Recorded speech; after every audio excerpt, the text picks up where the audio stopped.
This is The Close-Up, conversations about creativity, made possible by Barco. From our studios in Los Angeles, here is Jim Chabin. Ben Gervais and Demetri Portelli now join us. Ben served as technical supervisor for Billy Lynn. Demetri served as stereo supervisor.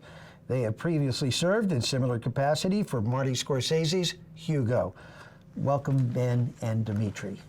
You both have worked with some pretty great directors. We just named two, Martin Scorsese for Hugo and Ang Lee for Billy Lynn's Long Halftime Walk. What do great directors have in common? When you're around a great director and you leave for the day, and someone says, what is a great director? You say, a great director is what? That's tough. I think what it is, a great director instills you with their sense of vision. They can have very different, Martin Scorsese and Ang Lee have very different directing styles. But at the end of the day, they're both successful in basically achieving the goal of instilling the crew members and the cast members with their vision for the film and making you motivated to achieve that on your own. Because, film is not this auteur thing as much as it, would like, a lot of people would like to portray it as the director, makes every decision and drives everything. We don't have the schedules for that anymore. We don't have the money for that anymore. It's really a collaborative effort. And so it's about making sure that as a director, they can instill their vision so that those people will make the right decisions that the director would have made if he had the time to visit every single decision that you have to make in a day. And that's hundreds sometimes for some crew members. So just being able to achieve that and instill it in every single person and have them think about, okay, this is the goal, Ang's goal or Marty's goal or whoever that is, I think that's really their power. These master filmmakers are successful because they empower the people around them to give their best and to want to give their best. I often think of it like Leonardo da Vinci's studio and all the apprentices under there painting with those great names, but we're all inspired, and given the opportunity to contribute. If you're giving advice to other filmmakers, what do they need to keep in mind that they're going to bump into, the kinds of topics or discussions they're going to have once they talk about 3D and HFR? What should they be keeping in mind? We really talk about planning. And prep.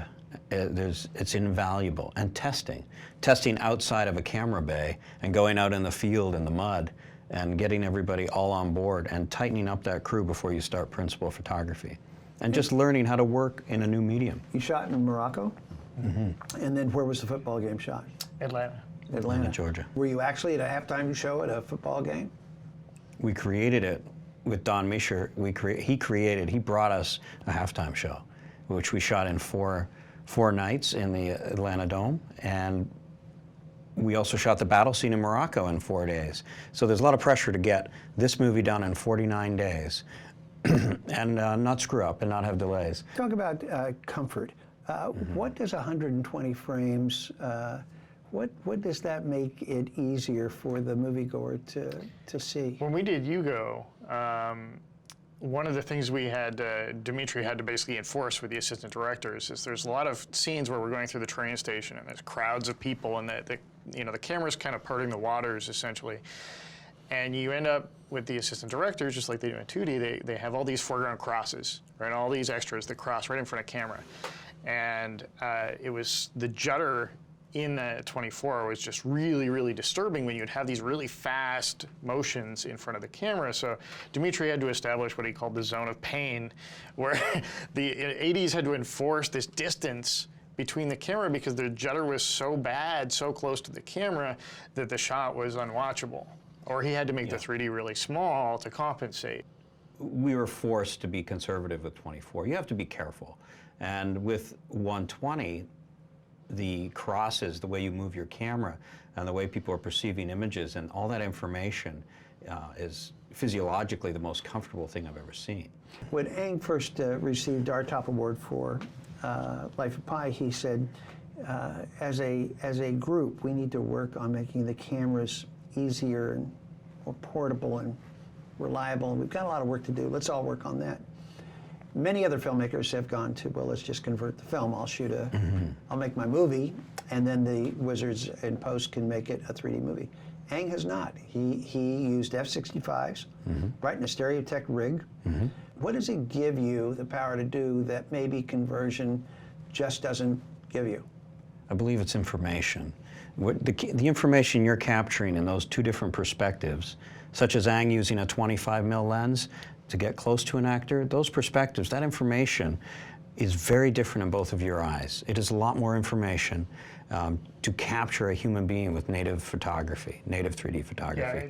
Yeah, conversion fundamentally is just an exercise in cut and paste, right? It's about moving certain things around in depth space and just taking one eye that you shot and creating this second eye. But the information is all the same. What we found, what studies have found in testing, and we found in just natural experience working on a set, is that the subtle differences, the little fine detail that one lens picks up that the other lens doesn't, or vice versa, your brain fuses all that together and you get a resolution bonus out of that. So if you're shooting in 2K 3D native, the actual perceived detail in your brain is somewhere around 3.5. And but with conversion, it's just 2K because you just copied and pasted 2K to the other eye. It's exactly the same information fundamentally.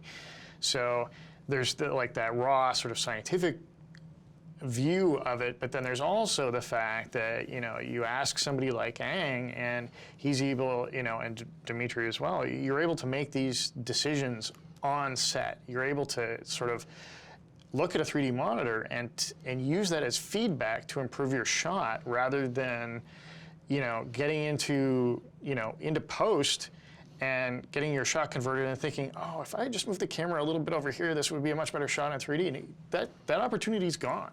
The nice thing Ang said, the first director I've ever worked with, he said, Demetri, first we're going to test every prime lens and look at the face and set an I/O, so deal with the sculpture. And then we're going to light it. And then on set every day, we are going to set up a lens and set up our 3D, and then we're going to see how we need to light our 3D. Because in the past, 2D lighting was creating 3D, but here we have 3D available. So let's set up the 3D, create the shape, the depth, and the presentation on the screen, and then let's see what lights we need to bring in, which is a really nice philosophy for now an established 3D filmmaker. He wants to work in that 3D space immediately. Alfonso Cuarón said, if you see gravity in 3D and then see it in 2D, you're seeing two different movies.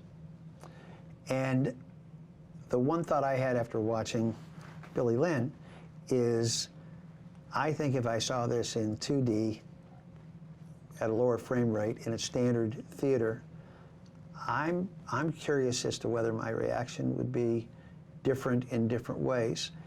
You've probably seen it both ways. Is it a different movie when you add all these other Sure. dimensions to it?